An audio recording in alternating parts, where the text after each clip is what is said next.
Hello everyone, welcome to my video. My name is Lysander. I'm an intuitive and healer, but during this video I'm going to be, excuse me,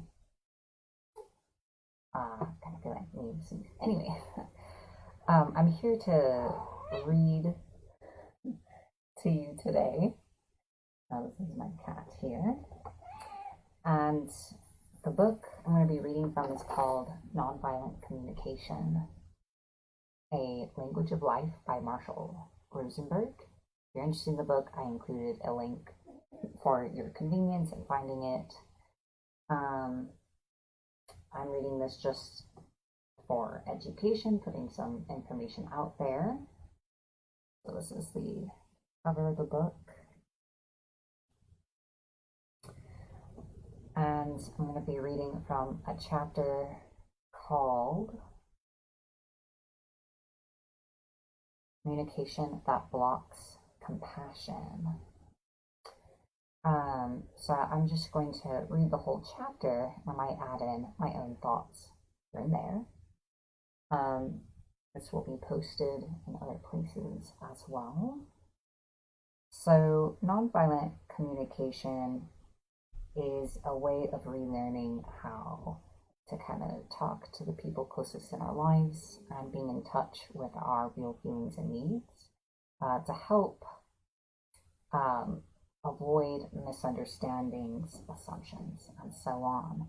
So unfortunately, it's the norm to have communication issues in our relationships. And I do a lot of relationship readings and I see that, and of course I've observed and experienced many instances where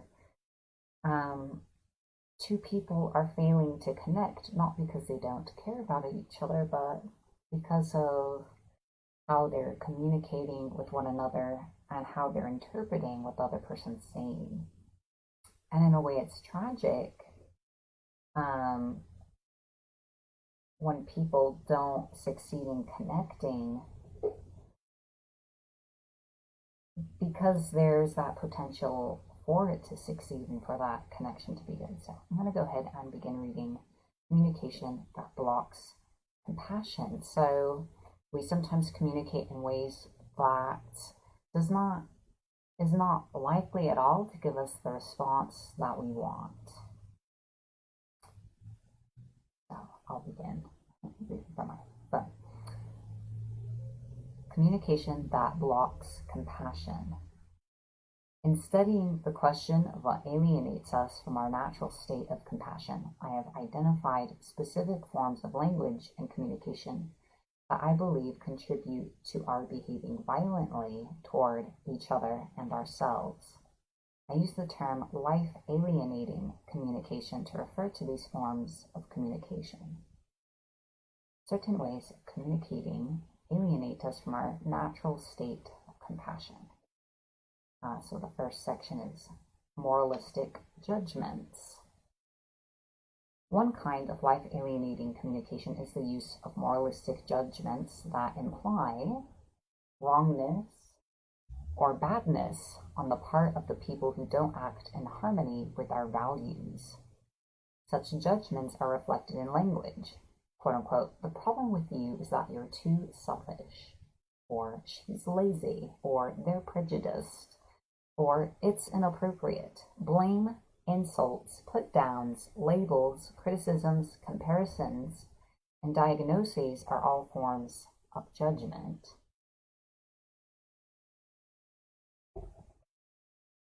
The Sufi poet Rumi once wrote, "Out beyond ideas of wrongdoing and right-doing, there's a field. I'll meet you there."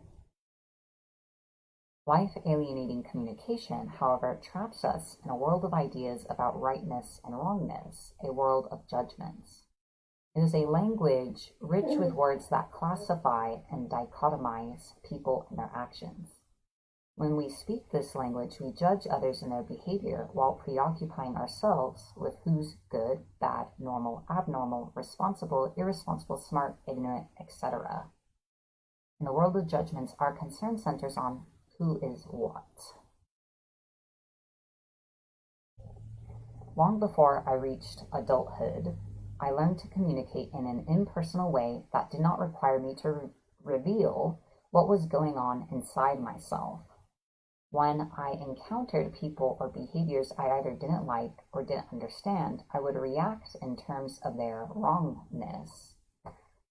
My teachers assigned a task I didn't want to do. They were mean or unreasonable. If someone pulled out in front of me in traffic, my reaction would be, "You idiot." When we speak this language, we think and communicate in terms of what's wrong with others or for behaving in certain ways, or occasionally what's wrong with ourselves for not understanding or responding as we would like.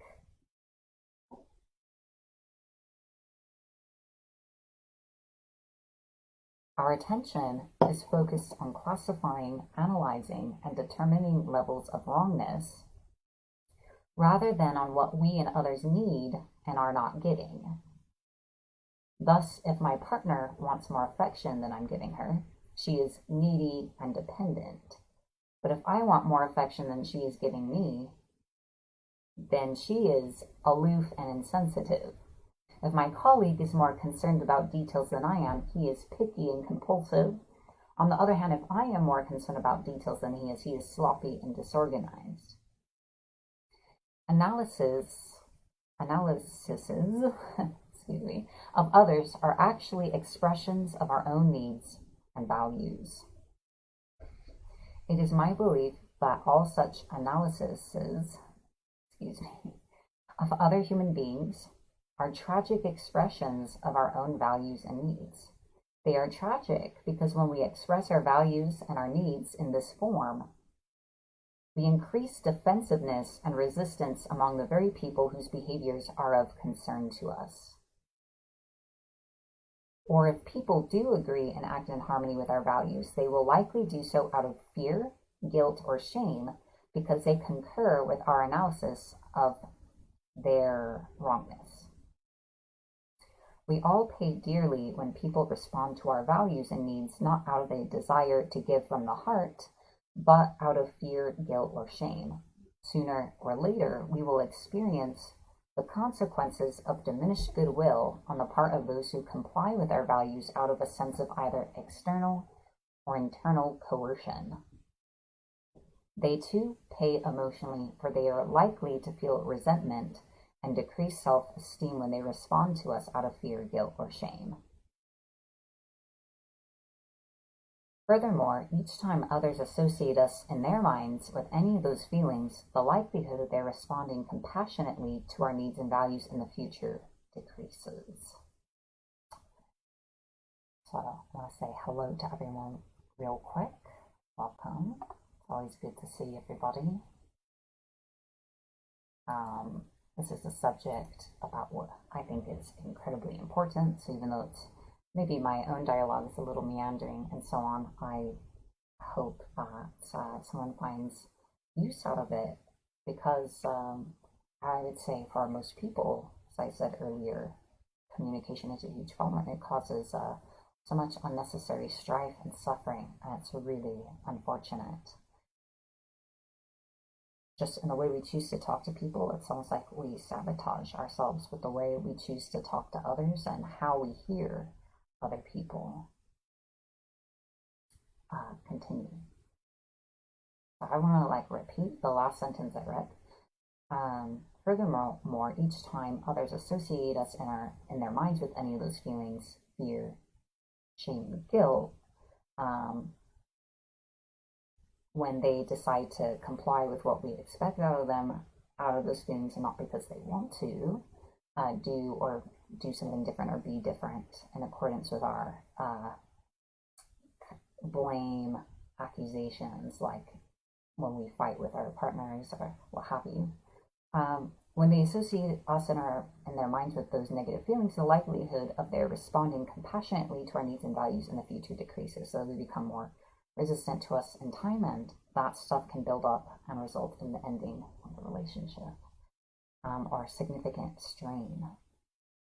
Okay, so going on. It is important here not to confuse value judgments and moralistic judgments. All of us make value judgments as to the qualities we value in life. For example, we might value honesty, freedom, or peace. Value judgments reflect our beliefs of how life can best be served. We make moralistic judgments of people and behaviors that fail to support our value judgments. For example, violence is bad. People who kill others are evil.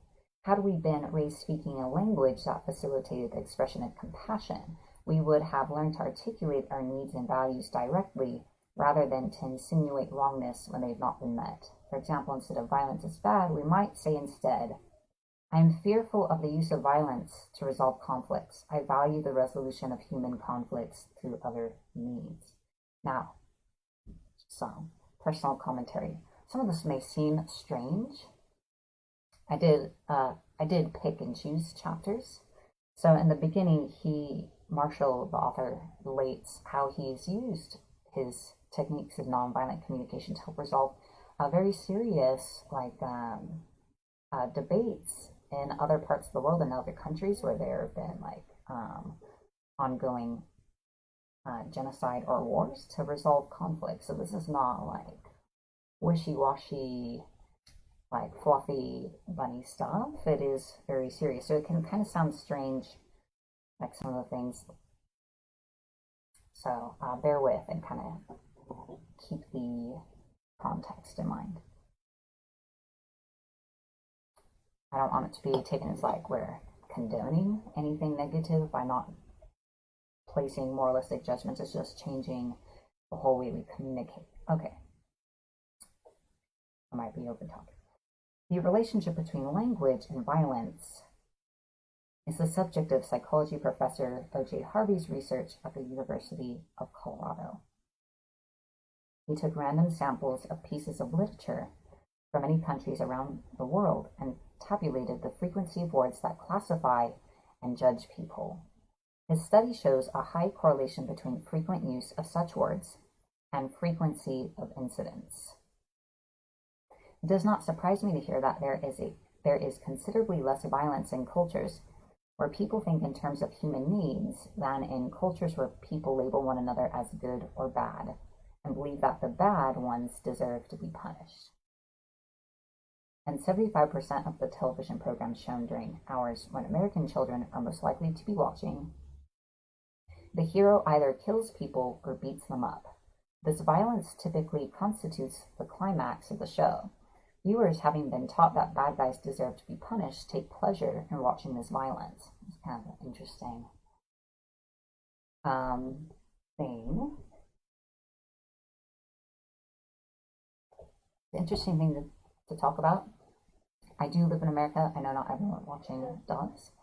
But at least here, we are cultured, and it's considered so normal that you'd never think about it, to take pleasure in seeing suffering inflicted on those we see as bad, whether, in whatever way you judge them, they have actually done something wrong or not. And this expresses itself everywhere. We feel that people we think are bad deserve to suffer. Okay. Classifying and judging people promotes violence.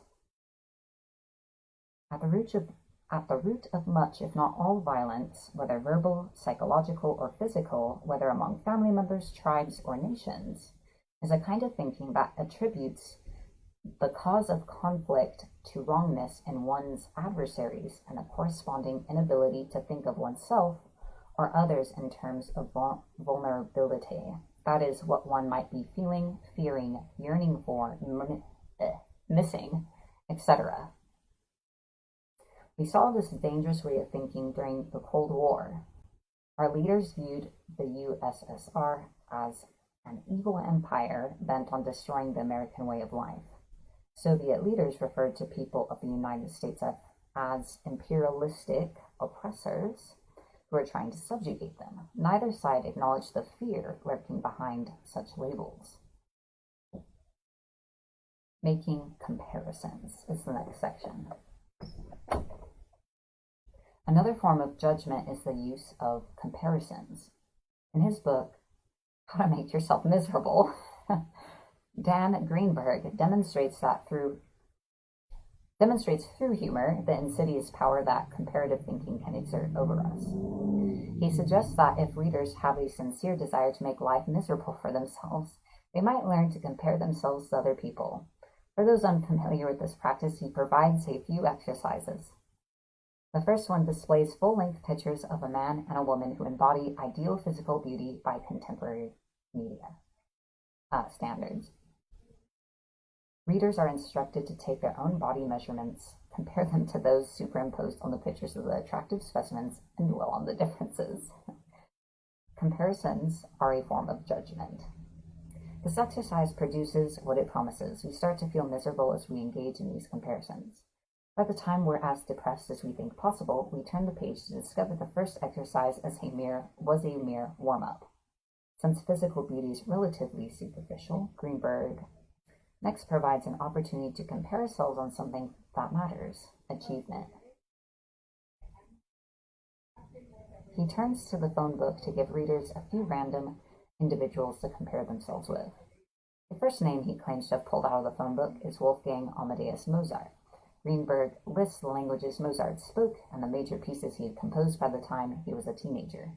The exercise then instructs readers to reflect on their own achievements at their current stage of life, to compare them with what Mozart had accomplished by age 12, and dwell on the differences. Even readers who never emerge from the self-induced misery of this exercise might see how powerfully this type of thinking blocks compassion, both for oneself and others. Well, hello to everyone coming in.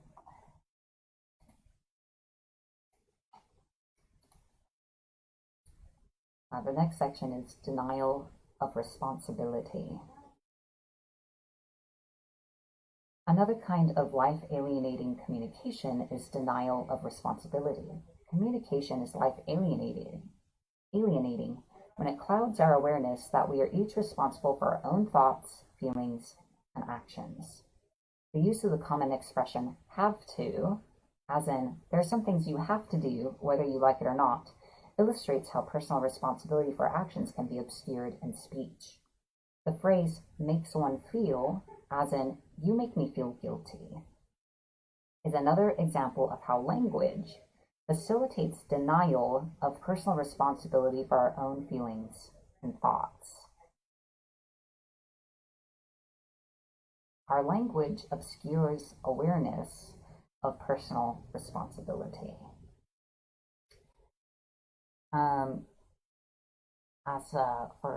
So I am reading from a book, as the video description says.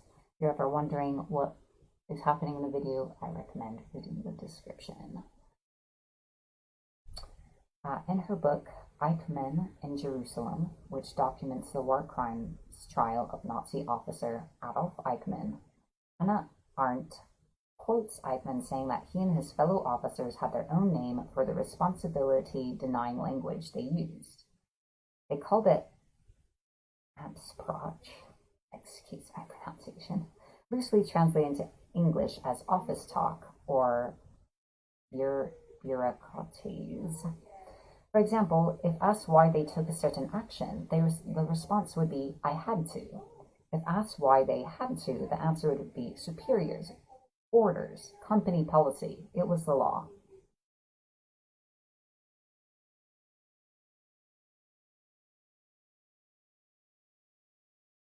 We deny responsibility for our actions when we attribute their cause to factors outside ourselves, such as vague impersonal forces. Hold on a moment.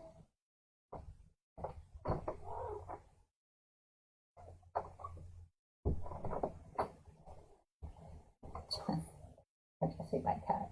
This is an informal reading. Okay. We deny responsibility for our actions when we attribute their cause to factors outside ourselves, such as vague impersonal forces. I cleaned my room because I had to. Our condition, diagnosis, or personal or psychological history. I drink because I am an alcoholic. The actions of others. I hit my child because he ran into the street. The dictates of authority. I lied to the client because the boss told me to. Group pressure. I started smoking because all my friends did. Institutional policies, rules, and regulations. I have to suspend you for this infraction because it's the school policy. Gender roles, social roles, or age roles. I hate going to work, but I do it because I am a husband and a father. Uncontrollable impulses. I was overcome by my urge to eat the candy bar. Once, during a discussion among parents and teachers on the dangers of a language that implies absence of choice, a woman objected angrily, quote unquote, but there are some things you have to do whether you like it or not, and I see nothing wrong with telling my children that there are things they have to do too.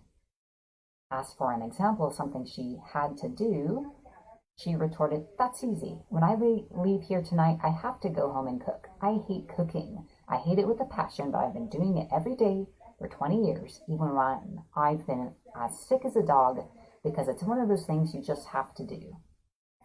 I told her I was sad to hear her spending so much of her life doing something she hated because she felt compelled to, and I just hoped that she might find happier possibilities by learning the language of nonviolent communication. I am pleased to report that she was a fast learner. At the end of the workshop, she actually went home and announced to her family that she no longer wanted to cook. The opportunity for some feedback from her family came 3 weeks later when her 2 sons arrived at a workshop. I was curious to know how they had reacted to their mother's announcement. The elder son sighed, Marshall, I just said to myself, thank God. Seeing my puzzled look, he explained, I thought to myself, maybe finally she won't be complaining at every meal. We can replace language that implies lack of choice with language that acknowledges choice. Another time, when I was consulting for a school district, a teacher remarked, I hate giving grades. I don't think they are helpful and they create a lot of anxiety on the part of the students. But I have to give grades. It's the district policy.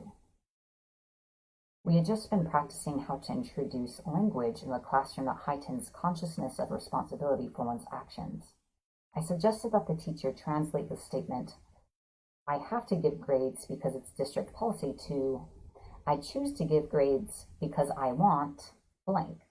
She answered without hesitation, I choose to give grades because I want to keep my job, while hastening to add, I don't like saying it that way. It makes me feel so responsible for what I'm doing. We are dangerous when we are not conscious of our responsibility for how we behave, think, and feel. And that's a really important statement. And I think that if we think about that, we can see how that is true in so many different kinds of scenarios. We are dangerous, and other people are dangerous when we or they are not conscious of our responsibility for how we behave, think, and feel.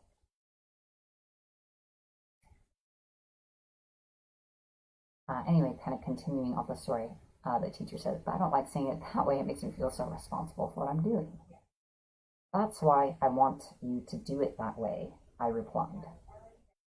I share the sentiments of French novelist and journalist Georges Bernanos when he says, I have thought for a long time now that if someday the increasing efficiency of the technique of destruction finally causes our species to disappear from the earth, it will not be cruelty that will be responsible for our extinction, and still less, of course, the indignation that cruelty awakens and the reprisals and vengeance that it brings upon itself, but the docility, the lack of responsibility of the modern human, their base, subservient acceptance of every common decree. The horrors that we have seen, the still greater horrors we shall presently see, are not signs that rebels and subordinate, untamable men are increasing in number throughout the world, but rather that there is a constant increase in the number of obedient, docile men. Other forms, which is just saying like people who kind of remove themselves from a sense of responsibility. Other forms of life alienating communication. Communicating our desires as demands is yet another form of language that blocks compassion. A demand explicitly or implicitly threatens listeners with blame or punishment if they fail to comply. It is a common form of communication in our culture, especially among those who hold positions of authority, and in relationships a lot of the time, like romantic ones. My children gave me some invaluable lessons about demands. Somehow, I'd gotten it into my head that, as a parent, my job was to make demands. I learned, however, that I could make all the demands in the world, but still couldn't make my children do anything. This is a humbling lesson in power for those of us who believe that because we're a parent, teacher, or manager, our job is to change other people and make them behave. Here were these youngsters letting me know that I couldn't make them do anything. All I could do was make them wish they had, through punishment. Then eventually they taught me that any time I was foolish enough to make them wish they had complied by punishing them, they had ways of making me wish that I hadn't. We can never make people do anything. We will examine the subject again when we learn to differentiate requests from demands, an important part of nonviolent communication. The concept that certain actions merit reward while others merit punishment is also associated with life-alienating communication. Lost my spot. This thinking is expressed by the word deserve, as in he deserves to be punished for what he did. It assumes badness on the part of people who behave in certain ways, and it calls for punishment to make them repent and change their behavior. I believe it is in everyone's interest that people change, not in order to avoid punishment, but because they see the change as benefiting themselves. Thinking based on who deserves what blocks compassionate communication. Genuine compassion is a really difficult thing to have and to practice. It's a lot easier to judge. Most of us grew up speaking a language that encourages us to label, compare, demand, and pronounce judgments rather than to be aware of what we're feeling and needing. I believe life-alienating communication is rooted in views of human nature that have exerted their influence for several centuries. These views stress humans' innate evil and deficiency and a need for education to control our inherently undesirable nature. Such education often leaves us questioning whether there is something wrong with whatever feelings and needs we may be experiencing. We learn early to cut ourselves off from what's going on within ourselves. Life-alienating communication has deep philosophical and political roots. Life-alienating communication both stems from and supports hierarchical or domination societies where large populations are controlled by a small number of individuals to those individuals' own benefits. Right? This has been happening for ever if you study history. It would be in the interest of kings, czars, nobles, and so forth that the masses be educated in a way that renders them slave-like in mentality. The language of wrongness, should, and have to is perfectly suited for this purpose. So the language of judgment and judging other people is a tool of control. The more people are trained to think in terms of moralistic judgments that imply wrongness and badness, the more that they are being trained to look outside themselves, to outside authorities for the definition of what constitutes right, wrong, good, and bad. When we are in contact with our feelings and needs, we humans no longer make good slaves and underlings.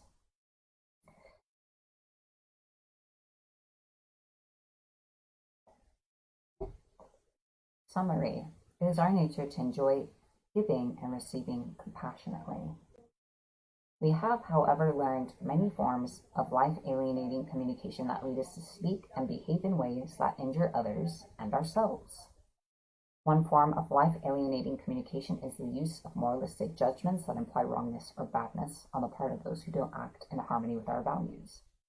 Another is the use of comparisons, which can block compassion for both others and for ourselves. Life-alienating communication also obscures our awareness that we are each responsible for our own thoughts, feelings, and actions. Communicating our desires in the form of demands is yet another characteristic of language that blocks compassion. And that concludes that chapter. So I'm going to bring this to a close soon. I did do just a chapter per video. So I will be reading other chapters here and there, and I might revisit the chapter I just read. So this is just obviously talking about ways we communicate that block our own ability to be in touch with what we're really feeling and needing, and to be present for what the other person is feeling and needing. And of course, it usually encourages other people to respond to us defensively, so communications don't really go anywhere, and it's inherently disempowering for us and others. So I hope that was helpful to someone out there, and I hope that I'm looking forward to reading the rest. Thanks for tuning in, and I'll see you all again very soon.